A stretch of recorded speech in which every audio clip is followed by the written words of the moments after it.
أعوذ بالله من الشيطان الرجيم. ولله الأسماء الحسنى فادعوه بها وذروا الذين يلحدون في أسمائه سيجزون ما كانوا يعملون. السلام عليكم ورحمة الله وبركاته. الحمد لله رب العالمين والصلاة والسلام على إمام الأنبياء والمرسلين نبينا محمد وعلى آله وصحبه أجمعين ومن تبعهم بإحسان إلى يوم الدين. محترم ناظرین کرام، آج ہمارے ساتھ اسماء حسنہ میں اللہ تعالیٰ کے نہایت ہی خوبصورت دو نام الغنی، الصمد. الغنی قرآن کریم میں 18 مرتبہ آیا ہے، جیسا کہ اللہ تعالیٰ نے سورہ یونس آیت نمبر 68 میں فرمایا قالوا اتخذ اللہ ولدا سبحانہ هو الغنی. ان لوگوں نے کہا کہ اللہ تعالیٰ نے بیٹا بنا لیا. اللہ تعالیٰ کی بڑی پاکی ہے اور وہی سب سے بڑھ کر بے نیاز ہے. اور کبھی الحمید کے نام کے ساتھ آیا، جیسا کہ سورہ فاطر آیت نمبر 15 میں فرماتا ہے یا ایھا الناس انتم الفقراء الی اللہ واللہ هو الغنی الحمید. اے لوگو، تم ہی اللہ تعالیٰ کے محتاج اور فقیر ہو، اور اللہ تعالیٰ وہی بڑا بے نیاز اور بڑا تعریف کے قابل ہے. اور کبھی الحلیم کے ساتھ بھی آیا ہے.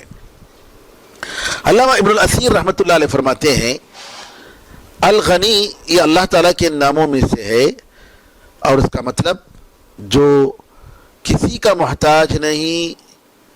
اور سارے اس کے محتاج ہیں. علامہ خطابی رحمۃ اللہ علیہ فرماتے ہیں کہ الغنی کا مطلب کہ وہ جو اپنی مخلوقات اور ان کی مدد سے، ان کی تائید سے، ہر قسم کے ان کی سپورٹ سے بالکل ہی بے نیاز ہے. اس کو ضرورت نہیں ہے کسی کی تائید کرنے کی، کسی کی مدد کی. اللہ تعالیٰ کسی بھی طریقے سے ان کا محتاج نہیں ہے، اور وہ سب کے سب اللہ تعالیٰ کے محتاج ہیں. علامہ سجاد رحمۃ اللہ علیہ فرماتے ہیں کہ غنی کا مطلب جو اپنی قدرت اور اپنی مضبوط سلطنت اور طاقت کے ذریعے بے نیاز ہو گیا اور ساری مخلوق اس کی محتاج ہے، اس کے احسان اور اس کے انعامات کی محتاج ہے. علامہ طبری رحمۃ اللہ علیہ فرماتے ہیں وَاعْلَمُوا أَنَّ اللَّهَ غَنِيٌّ حَمِيدٌ، کہ تم جان لو کہ اللہ تعالیٰ بڑا بے نیاز اور بڑی تعریف کے قابل ہے. اس کا مطلب یہ ہے کہ لوگوں، تم یہ پہچان لو کہ اللہ تعالیٰ تمہارے صدقوں سے بے نیاز ہے. اس کو تمہارے صدقوں سے کچھ فائدہ نہیں پہنچتا. وہ اس لیے تمہیں اس کا حکم دیا ہے جی، اور تمہارے مالوں میں حصہ نکالنے کا اس نے حکم دیا تمہارے ساتھ رحم کرتے ہوئے، تاکہ تمہارے محتاجوں کو وہ فائدہ پہنچائے، تمہارے کمزوروں کو اس کے ذریعے تقویت پہنچائے، اور قیامت میں اس کا پورا پورا بدلہ تمہیں عطا فرمائے. اللہ تعالیٰ کو اس کی کوئی ضرورت نہیں ہے. علامہ سعدی رحمۃ اللہ علیہ فرماتے ہیں، بڑے نکتے کی بات یہاں انہوں نے بتائی، کہا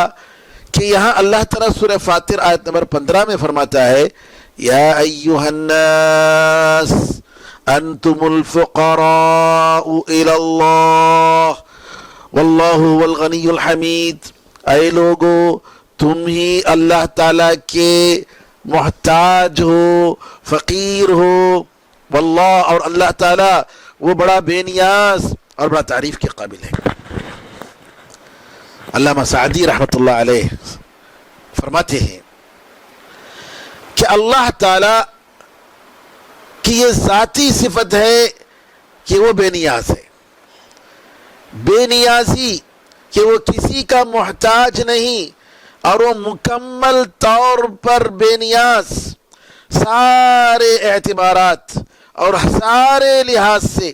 اس کے کمال کی وجہ سے، اس کے صفات کمال صفات کی وجہ سے، اور یہ کہ اس میں ذرا بھی نقص نہیں آ سکتا. اللہ تعالیٰ ہر طریقے سے بے نیاز ہے، ذاتی طور پر بے نیاز ہے، بے نیازی اس کی ذاتی صفت ہے، اور اللہ تعالیٰ کے لیے بے نیاز ہونا ضروری ہے، اس کی ذاتی صفت ہے بے نیازی، کیونکہ جو ذات بے نیاز ہوگی، کسی کا محتاج نہیں ہوگی، وہی خالق ہو سکتی ہے، وہی ہر چیز پر قدرت رکھ سکتی ہے، وہی رزق دینے والی ہو سکتی ہے، وہی احسان کرنے والی ہو سکتی ہے، کسی بھی طریقے سے وہ اللہ تعالیٰ کسی کا محتاج نہیں ہے، وہ اکیلا ہے جس کے ہاتھ میں آسمان و زمین کے، دنیا و آخرت کے سارے خزانے ہیں، اور وہی دوسروں کو بے نیاز کرتا ہے، اپنے خاص مخلوقات کو بے نیازی جو عطا فرماتا ہے، مالدار جو بناتا ہے، اور اسی طریقے سے اپنے خاص بندوں کو اس کے جو معارف اور اس کے خصوصی جو ایمان اور علم اور روحانی غذا جو دیتا ہے، ایمان کی حقیقتیں جو بتاتا ہے، یہ سب اسی کی طرف سے ہے، یہ اسی کی خصوصیت ہے، یہ اس کی مالداری، اس کی بے نیازی کی وجہ سے ہے، اس کے پاس ہر چیز کے خزانے ہیں، اور اس کے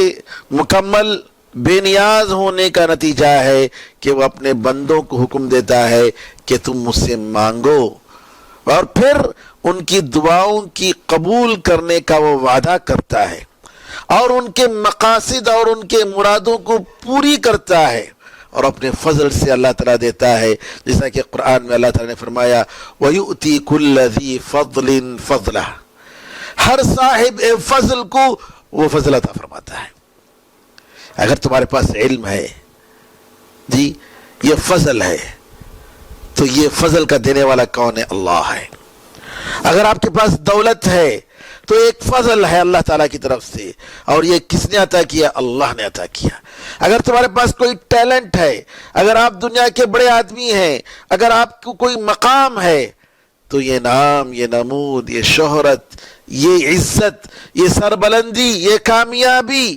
سب کچھ اسی پروردگار کے عطا کرنے کی طرف سے ہے، ورنہ انسان کے پاس کچھ نہیں۔ اور اس کی بے نیازی کا عالم دیکھیے، سارے مخلوقات اگر جمع ہو جائیں ایک بڑے میدان میں، اور ہر آدمی ہر ضرورت اپنی اللہ کے سامنے پیش کرے، اور اللہ تعالیٰ سب کی ضرورتوں کو پوری کرے،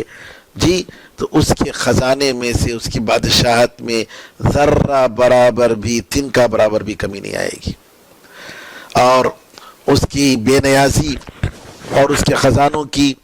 جی سبحان اللہ، کثرت کا دیکھیے، اندازہ دیکھیے کہ اللہ تعالیٰ اپنے اہل جنت کو جنت میں اتنے خزانے دے گا، اتنا خیر دے گا جس کو نہ آنکھوں نے دیکھا ہوگا، جس کو نہ کانوں نے سنا ہوگا، اور نہ کسی کے انسان کے کسی کے دل پر اس کا تصور بھی آیا ہوگا۔ اور اس کی کمال بے نیازی کا یہ عالم ہے کہ اس نے کسی کو اپنا بیوی نہیں بنایا، نہ بیٹا بنایا، نہ اپنا شریک بنایا، نہ کسی کو اس کی کمزوری کی وجہ سے کسی کو اپنا دوست بنایا، کارساز بنایا، ہرگز نہیں، بلکہ وہ جس کی ساری صفتیں مکمل اور پرفیکٹ ہیں، سارے اوصاف مکمل ہیں، اور سارے مخلوقات کو وہی عطا کرنے والا ہے، تو وہ اللہ ہے جو ہر لحاظ سے بے نیاز ہے۔ الصمد قرآن کریم میں ایک مرتبہ آیا ہے سورہ اخلاص میں، قل هو اللہ احد اللہ الصمد، کہہ دیجئے وہ اللہ اکیلا ہے، اور وہ اللہ بڑا بے نیاز ہے، اور سارے کے سارے مخلوق اس کے محتاج ہیں۔ اور حدیث میں بھی ایک دعا میں اس کا ذکر آیا ہے۔ اور الصمد کے بارے میں لسان عرب میں ابن منظور رحمۃ اللہ علیہ فرماتے ہیں کہ الصمد، یہ اس کا مطلب السید المطاع الذی لا یقضى الامر دونہ،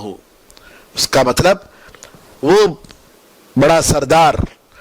جس کی بات مانی جاتی ہے، اور اس کے بغیر کوئی کام پورا نہیں ہوتا، کوئی فیصلہ جی صادر نہیں ہوتا اس کے بغیر۔ اور اس کا مطلب یہ بھی بتایا گیا کہ محتاج کے لیے، اپنی ضرورتوں کے لیے ساری کی ساری مخلوق اس کے محتاج ہیں۔ علامہ خطابی رحمۃ اللہ علیہ فرماتے ہیں الصمد کا مطلب وہ سردار جس کی طرف سارے معاملات کے لیے رجوع کیا جاتا ہے، اسی سے مانگا جاتا ہے، اور اپنے حاجات اور مصائب میں اسی کی طرف قصد کیا جاتا ہے. اور الصمد کا اصل معنی قصد کرنا ہے. اور اسی طریقے سے صمد کے معنی میں یہ بھی آتا ہے کہ وہ جس کی سرداری بالکل مکمل ہو گئی. اور بعض لوگوں نے کہا کہ الصمد سے مراد وہ ہمیشہ رہنے والا. اور یہ بھی بتایا گیا کہ الصمد کا مطلب لوگوں کی مخلوقات کی فنا ہونے کے بعد بھی وہ باقی رہنے والا. علامہ ابن القیم رحمۃ اللہ علیہ فرماتے ہیں الصمد کا مطلب وہ ذات جس کی طرف دل شوق اور ڈر کے ساتھ لپکے. جی اس لیے کہ اس کے اندر خیر کے سارے خصال خصلتیں موجود ہیں اور ساری تعریف کے قابل صفتیں اس کے اندر موجود ہیں. علامہ عبداللہ ابن عباس رضی اللہ تعالیٰ عنہما سے یہ منقول ہے کہ انہوں نے فرمایا الصمد السید الذی کمل سؤدده. جی الذی کمل سؤدده کہ وہ سردار جس کی سرداری بالکل مکمل ہو گئی. الحکیم الذی کمل حکمہ اور وہ حکیم جس کا حکم بالکل پرفیکٹ ہو گیا. الرحیم الذی کملت رحمتہ اور وہ رحم کرنے والا سب سے بڑا جس کی رحمت پوری مکمل ہو گئی. الجواد الذی کمل جودہ اور وہ سخی اور داتا جس کی سخاوت بالکل پرفیکٹ ہو گئی. علامہ سعدی رحمۃ اللہ علیہ کہتے ہیں کہ الصمد سے مراد الرب الکامل والسید العظیم کہ وہ پروردگار جو بالکل پرفیکٹ ہے، مکمل ہے، اور وہ آقا جو عظیم عظمت والا ہے اور کوئی صفت کمال ایسی نہیں الا ہے کہ وہ اس پہ متصف ہے اور اس کے کمال کے درجے تک پہنچ گیا ہے. اس طریقے سے کہ مخلوقات سارے کے سارے اگر جمع ہو جائیں نہ اس کی تعبیر کر سکتے ہیں، اس کی تعریف کر سکتے ہیں، نہ اس کے دل میں اس کا صحیح تصور کر سکتے ہیں. اور وہ اللہ ہے جو ساری ضرورتوں میں اسی کی طرف لوگ پلٹ کر آتے ہیں. سورہ رحمان آیت نمبر 29 میں اللہ فرماتا ہے یسألہ من فی السماوات والارض کل یوم هو فی شأن. آسمان و زمین میں جو بھی ہیں اسی سے مانگتے ہیں اور ہر دن وہ ایک حالت میں رہتا ہے. تو اللہ ذاتی طور پر بے نیاز ہے اور سارے مخلوقات ذاتی طور پر اس کے محتاج ہیں. مخلوقات کی ذاتی صفت اس کی محتاجی ہے. اللہ تعالیٰ کے وہ محتاج ہیں، اللہ کے فقیر ہیں. وہ اللہ کے محتاج ہیں کہ اللہ تعالیٰ ان کو پیدا کرے، وہ اللہ کے محتاج ہیں کہ اللہ تعالیٰ ان کو نشو و نما دے، ان کی تربیت کرے اور ان کی ضرورت کو پوری کرے ہر لحاظ سے. اور جی جبکہ سارے مخلوقات میں اللہ تعالیٰ کی یہ صفت ہرگز نہیں ہے. الغنی اور الصمد کے نام سے ہمیں جو سبق لینا ہے اور ایمانی جو آثار ہمارے اندر پیدا کرنا ہے میرے محترم ناظرین کرام، سب سے پہلے یہ ہے کہ جو اللہ ہر لحاظ سے بے نیاز ہے اور پوری دنیا اس کی محتاج ہے، تو اس کا مطلب یہ ہوا کہ اسی کی عبادت کی جائے، کیونکہ بے نیازی اس کی ذاتی صفت ہے اور سارے مخلوقات کی ذاتی صفت محتاجی ہے. تو اللہ تعالیٰ کے ہاتھ میں سارا حکم ہے، ساری بادشاہت ہے اور سارے کے سارے مخلوقات اسی کے تربیت یافتہ اور اسی کے پرورش کردہ ہیں. تو کیسے اللہ کے سوا کوئی دوسرے کو خدا بنا سکتے ہیں؟ اس لیے علامہ ابن القیم رحمۃ اللہ علیہ فرماتے ہیں اللہ تعالیٰ کے ہاتھ میں سارے معاملات ہیں اور حکم دینے میں، امر میں، آرڈر میں، جی سارے معاملات کو کنٹرول کرنے میں اللہ کے ساتھ کوئی شریک نہیں. اور اللہ تعالیٰ کے مخلوقات میں سب سے بلند اور سب سے بزرگ اور سب سے محترم جی اللہ تعالیٰ کے انبیاء ہیں، رسول ہیں اور وہ مقرب فرشتے ہیں جو اللہ تعالیٰ کے خالص بندے ہیں، جن کے بارے میں اللہ نے فرمایا لا یسبقونہ بالقول، یعنی اللہ تعالیٰ کی اجازت کے بغیر وہ اپنی طرف سے بات نہیں کرتے، اللہ تعالیٰ کی اجازت کے بغیر وہ آگے نہیں بڑھتے. جی تو اللہ تعالیٰ کے یہ محترم مخلوق، بندے، انبیاء اور فرشتے مقرب فرشتے یہ اللہ تعالیٰ کے غلام ہیں، یہ اللہ تعالیٰ ان کو تربیت کرتا ہے، یہ اللہ تعالیٰ ہی ان کا پروردگار ہے۔ جب ان کا حکم اللہ کی اجازت کے بغیر، ان کا کوئی عمل اور ان کا کوئی قول اللہ کی اجازت کے بغیر نہیں ہو سکتا ہے، تو بتائیے جب شرک کرنے والا ان کو اللہ کا شریک بناتا ہے یا ان کو اللہ کا سفارشی بناتا ہے اس گمان سے کہ یہ اللہ تعالیٰ کے سامنے سفارش کریں گے، تو یہ سب سے بڑھ کر جاہل ہے، یہ اپنے رب کو نہیں پہچانا، اور رب کے واجبی صفات کیا ہیں اور وہ کیا چیزوں کن چیزوں سے وہ پاک ہے اور عیب سے پاک ہے، نقصان سے پاک ہے، یہ جانتے نہیں ہیں۔ تو یہ لوگ نعوذ باللہ اللہ تعالیٰ کو دنیا کے بادشاہوں کے ساتھ یہ لوگ تشبیہ دیتے ہیں،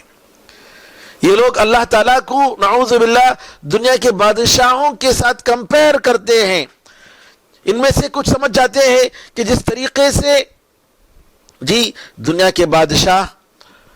وزیروں کے محتاج ہیں، سفارش کرنے والوں کے محتاج ہیں، ان کے بغیر ان کی بادشاہت نہیں چلے گی، لہٰذا وہ ان کی سفارش قبول کرتے ہیں، تو بالکل یہ لوگ سمجھتے ہیں کہ یہ فرشتے اور یہ انبیاء یا اولیاء بھی ایسے ہی ہیں۔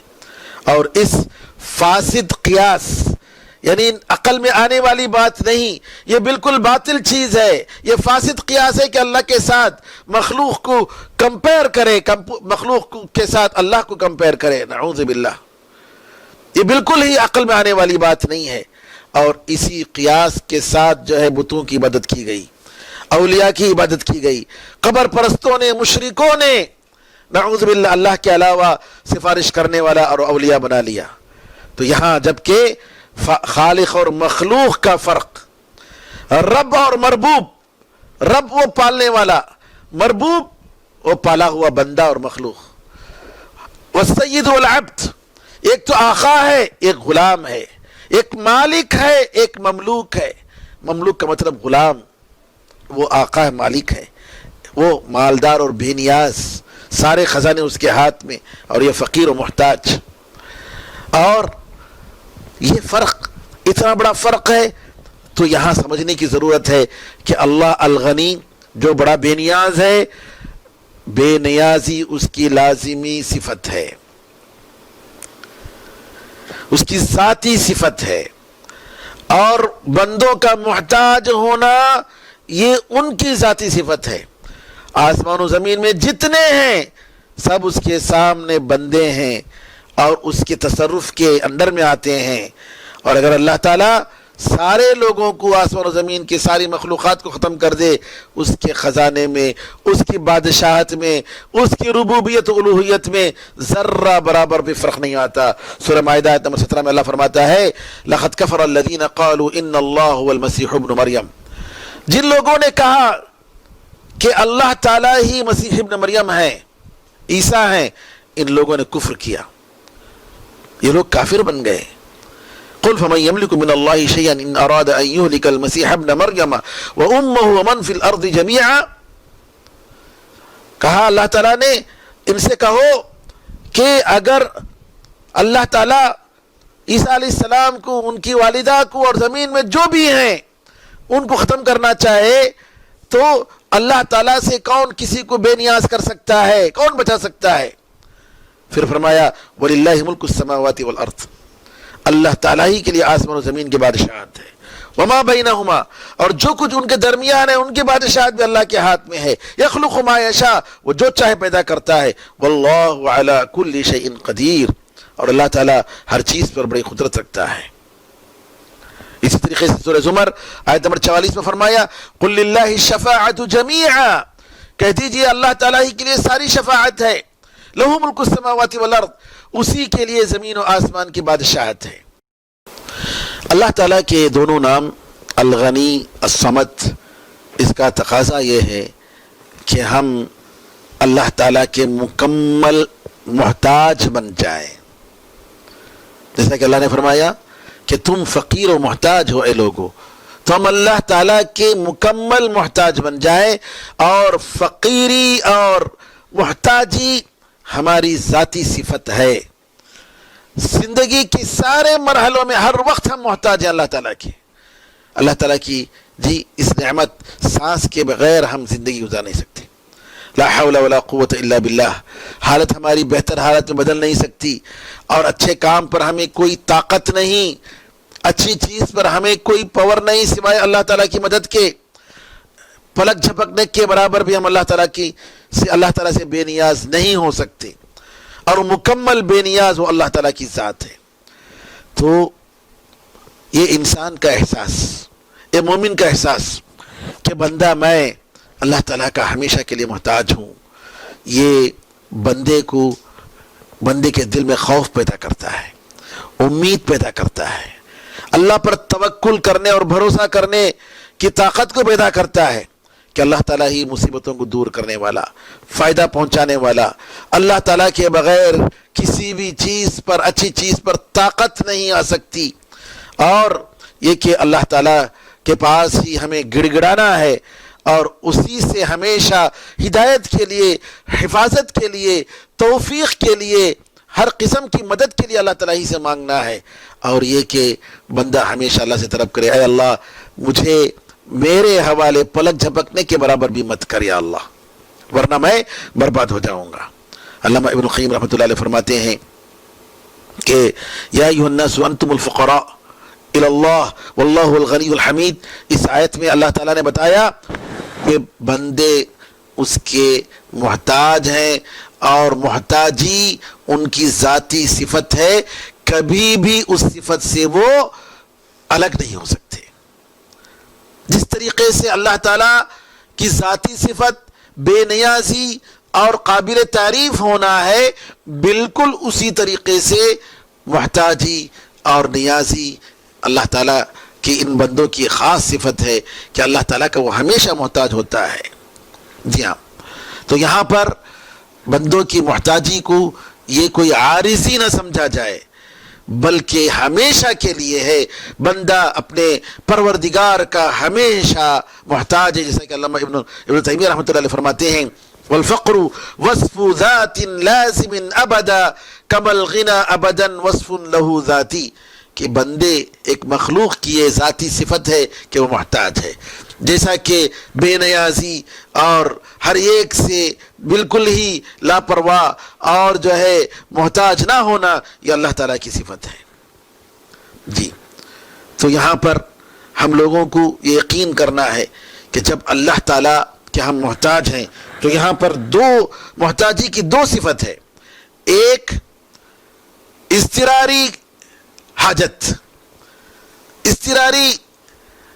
احتیاج. کیا مطلب؟ یعنی ساری دنیا والے، سارے مخلوق اللہ تعالیٰ کے محتاج ہیں، چاہے نیک ہو کہ برے ہو، مومن ہو کافر ہو،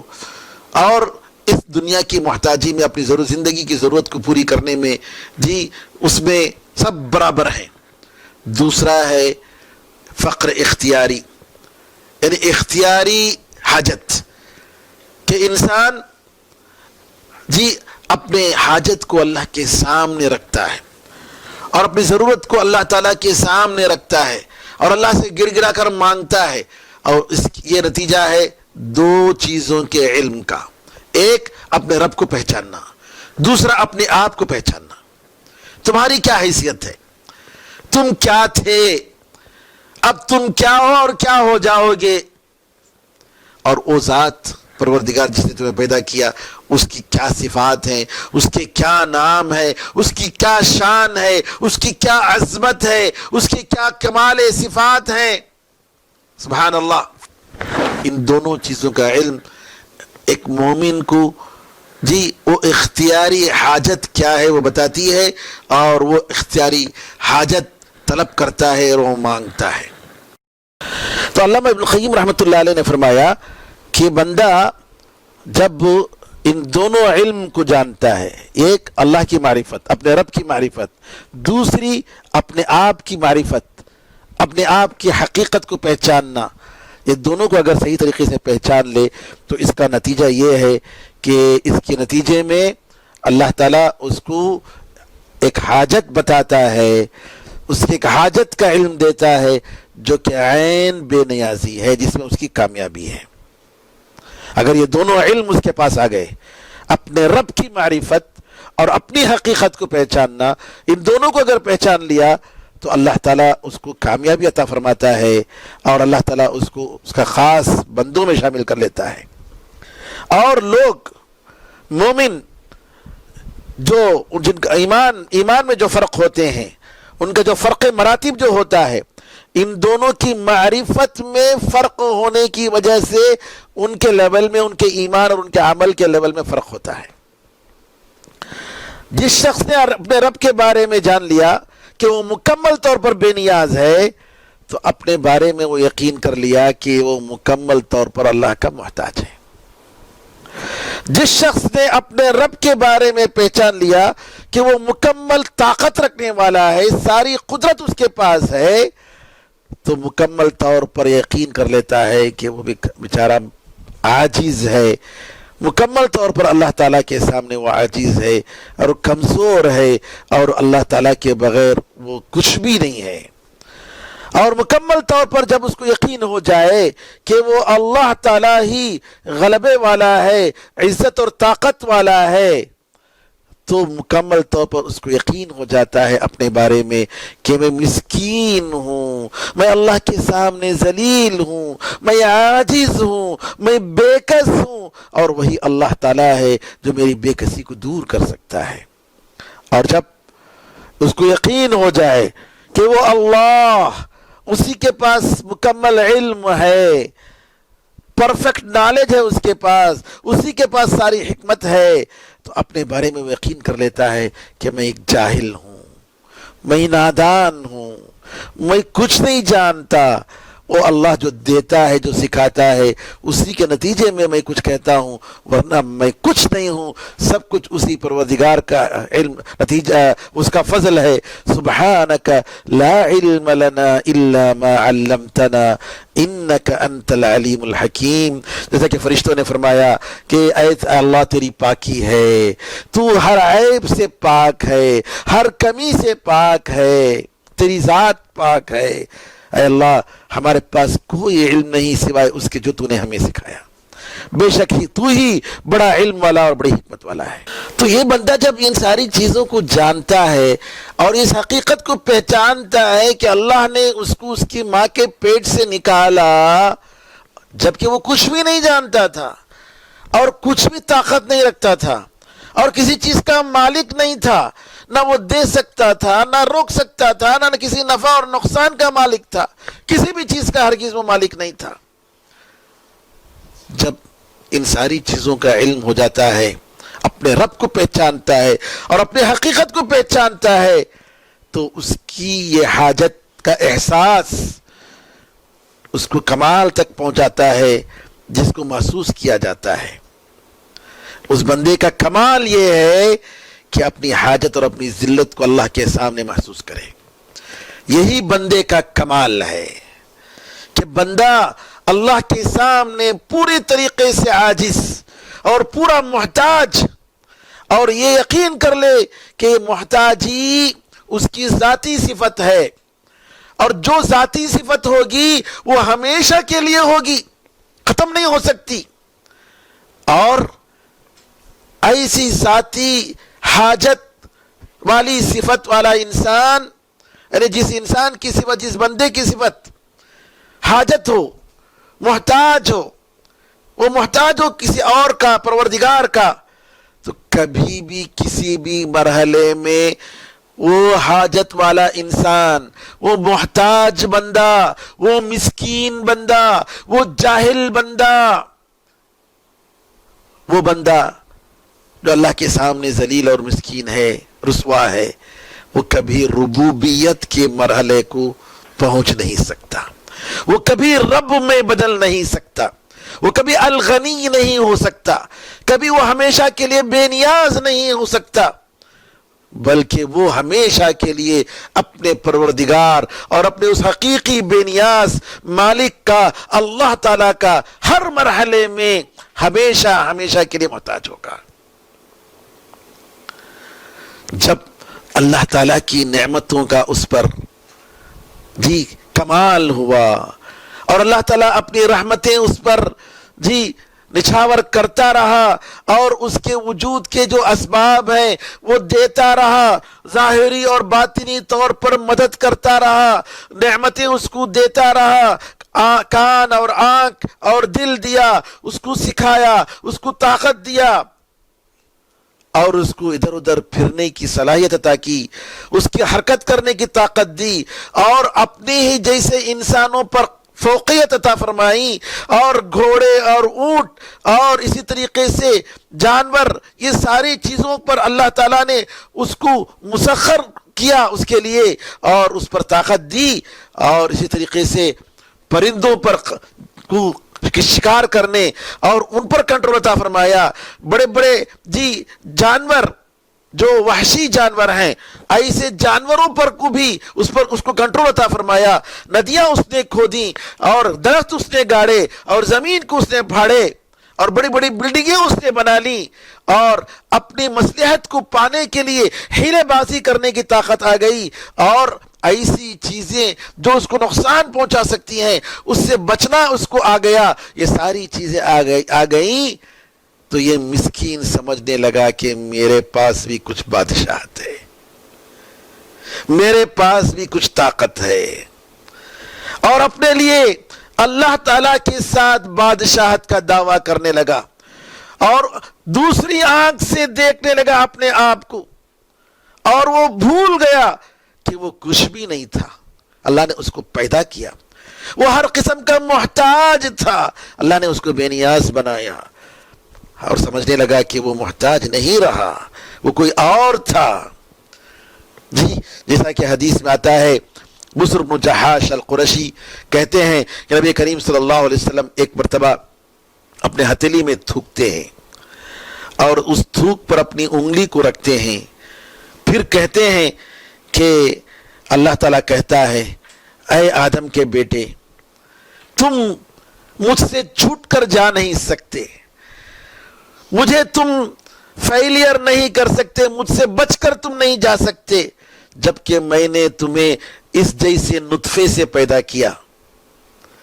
یہ تھوک جو ہے اس کے جیسے نطفے سے تمہیں پیدا کیا، جب میں نے تمہیں برابر کیا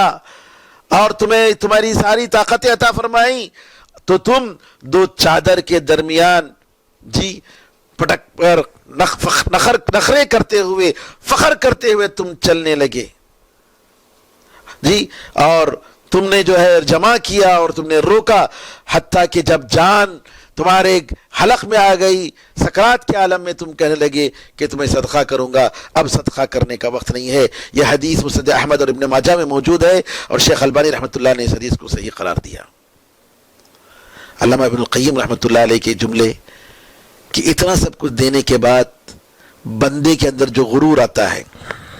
علامہ ابن القیم فرماتے ہیں کہ اللہ بڑے لمبے ان کا بیان ہے، فلما اسبغ علیہ نعمتہ وافاض علیہ رحمتہ وساق الیہ اسباب کمال وجودہ ظاہرا وباطنا، بعد میں کہتے ہیں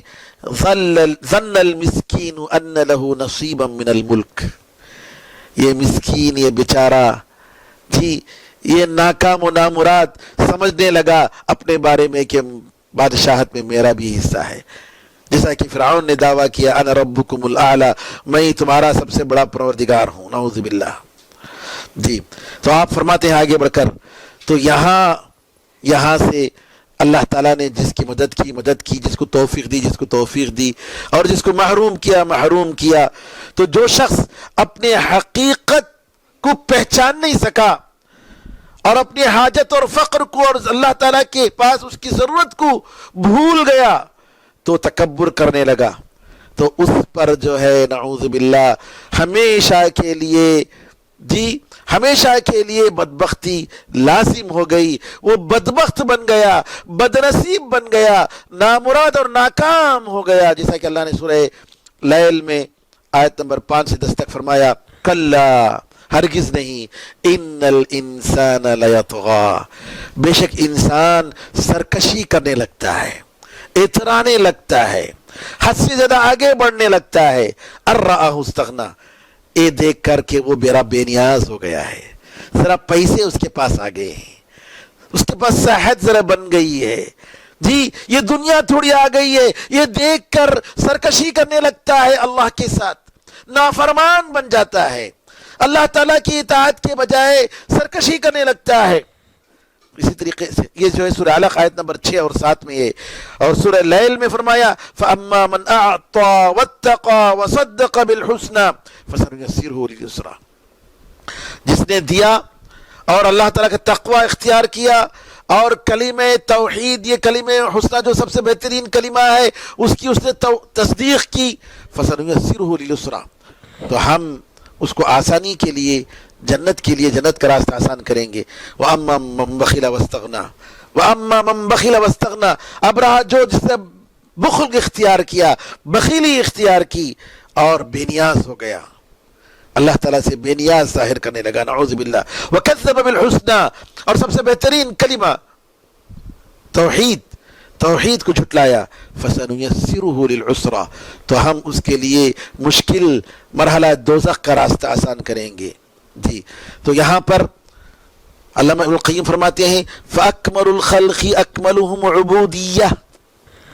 وَأَعْظَمُهُمْ شُهُودًا لِفَقْرِهِ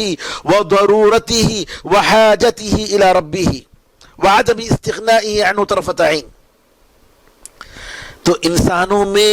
سب سے کامل انسان وہ ہے جو اللہ تعالیٰ کی بندگی میں، غلامی میں سب سے مکمل ہے، اور اپنے آپ میں سب سے زیادہ اس چیز کا مشاہدہ کرتا ہے، دیکھتا ہے کہ میں اس کا محتاج ہوں، میں اس کا ضرورت مند ہوں، میں اس کا فقیر ہوں، اور یہ کہ پلک جھپکنے کے برابر بھی میں اللہ تعالیٰ سے بے نیاز نہیں ہو سکتا۔ اس لیے نبی کریم صلی اللہ علیہ وسلم دعا کرتے تھے یا حی یا قیوم برحمتک استغیث، اے ہمیشہ زندہ رہنے والے، اے ساری کائنات کو سنبھالنے والے، میں تیری رحمت کا واسطہ لے کر میں تجھ سے مدد طلب کرتا ہوں، اصلح لی شأنی کلہ، میری سارے معاملات کو سنبھال لے، سدھار دے، ولا تکلنی الی نفسی طرفۃ عین ولا الی احد من خلقک، اور مجھے نہ میری طرف اور نہ ہی میرے علاوہ کسی اور مخلوق کی طرف پلک جھپکنے کے برابر بھی اے اللہ ہم لوگ تیرے حوالے، تیرے علاوہ کسی اور کے حوالے مت کر۔ اور نبی کریم صلی اللہ علیہ وسلم دعا کرتے تھے یا مقلب القلوب ثبت قلبی علی دینک، اے دلوں کے پلٹانے والے میرے دل کو تیرے دین پر ثابت رکھ۔ اور آپ فرماتے تھے کہ لوگوں کے دل اللہ تعالیٰ کے دونوں انگلیوں کے درمیان ایک دل کے مانند ہے، جیسے چاہے اللہ تعالیٰ پلٹاتا ہے، جیسا کہ قرآن میں اللہ فرماتا ہے سورہ اسراء نمبر 74 میں وَلَوْلَا أَن ثَبَّتْنَاكَ لَقَدْ كِدتَّ تَرْكَنُ إِلَيْهِمْ شَيْئًا قَلِيلًا، اگر اے محمد ہم آپ کو حق پر ثابت نہ کرتے، آپ کو مضبوط نہ کرتے، تو قریب تھا کہ آپ ان کی طرف تھوڑا مائل ہو جاتے۔ یہ نبی کریم صلی اللہ علیہ وسلم کا حال ہے، تو بتائیے ہمارا حال کیا ہوگا، ہمارا حال کیا ہوگا۔ لہذا اللہ تعالیٰ کی اس بے نیازی کی صفت اور بندے کی اس نیازی اور محتاجی کی صفت، ان دونوں کو ہمیں پہچاننے کی ضرورت ہے۔ جب انسان صحیح معنی میں اللہ کا بندہ بنتا ہے تو اس کے کمال کا یہ اس کی علامت ہے۔ اس لیے اللہ تعالیٰ نے نبی کریم صلی اللہ علیہ وسلم کو جہاں بھی تعریف کے مقامات ہیں، ان کی بلندی کے مقامات کا ذکر کیا، تو نبی کریم صلی اللہ علیہ وسلم کے بارے میں فرمایا اس کا غلام، اس کا بندہ، جیسا کہ اسراء میں فرمایا سبحان الذی اسریٰ بعبدہ لیلا، پاک ہے وہ ذات جو راتوں رات اپنے بندے کو لے کر گیا، اپنے بندے کو۔ اسی طریقے سے دعوت کے مقام پر کہا سورہ جن میں وَأَنَّهُ لَمَّا قَامَ عَبْدُ اللَّهِ يَدْعُوهُ، اور یہ کہ جب اللہ کا بندہ اس کو پکارتے ہوئے کھڑا ہوا، نماز پڑھتا رہا، تو اس وقت کفار قریش اس پر ٹوٹ پڑے۔ وَإِن كُنتُمْ فِي رَيْبٍ مِّمَّا نَزَّلْنَا عَلَىٰ عَبْدِنَا، اور بہت سی جگہوں میں قرآن کا جہاں ذکر آیا تو کہا کہ اپنے بندے پر اللہ نے اپنے کلام کو نازل کیا۔ یہ اعزاز کا مقام ہے کہ اللہ تعالیٰ کی بندگی ہم جتنی کریں گے اتنا اللہ تعالیٰ آپ کو اعزاز عطا فرمائے گا اور اللہ تعالیٰ سے آپ مقرب ہوں گے۔ جی تو بندہ اس کی ربوبیت کا محتاج ہے، اور بندہ اللہ تعالیٰ کے علم کا محتاج ہے، اللہ تعالیٰ کی توفیق کا محتاج ہے، اللہ تعالیٰ کی ہدایت کا محتاج ہے، اور ہمیشہ جب بندہ اس کا تصور کرے گا اور اس کو یاد کرے گا تو ضرور اللہ تعالیٰ جی اس کو اعزاز عطا فرمائے گا، اس کو سربلندی عطا فرمائے گا۔ اللہ تعالیٰ کی صفت، اس کا یہ نام الغنی، یہ ہمیں سبق دیتا ہے کہ ہم دوسروں سے بے نیاز ہو جائیں، ہم کسی کے محتاج نہ رہیں اللہ کے سوا، اور کسی کے سامنے ہم جھکے نہیں،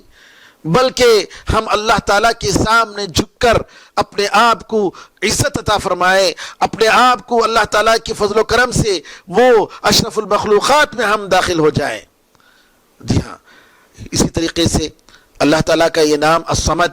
اس سے ہمیں لازم ہوتا ہے کہ جو اللہ سب سے بے نیاز اور ساری مخلوق اس کی محتاج، کہ ہم اسی سے محبت کریں، اسی پر بھروسہ کریں، اسی کی تعظیم کریں، اور اللہ تعالیٰ ہی سے ہم وسیلہ مانگیں، اللہ کے ناموں کے ذریعے، اللہ کے اسماء و صفات کے ذریعے، جیسا کہ حدیث میں آتا ہے کہ ایک بندے نے دعا کی، اللہم انی اسألک بأنی اشہد انک انت اللہ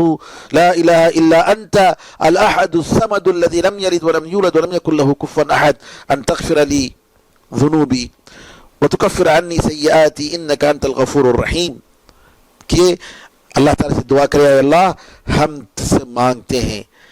اس لیے مانگتے ہیں کہ ہم یہ گواہی دیتے ہیں کہ تو ہی اللہ ہے معبود برحق، تیرے علاوہ کوئی معبود برحق نہیں،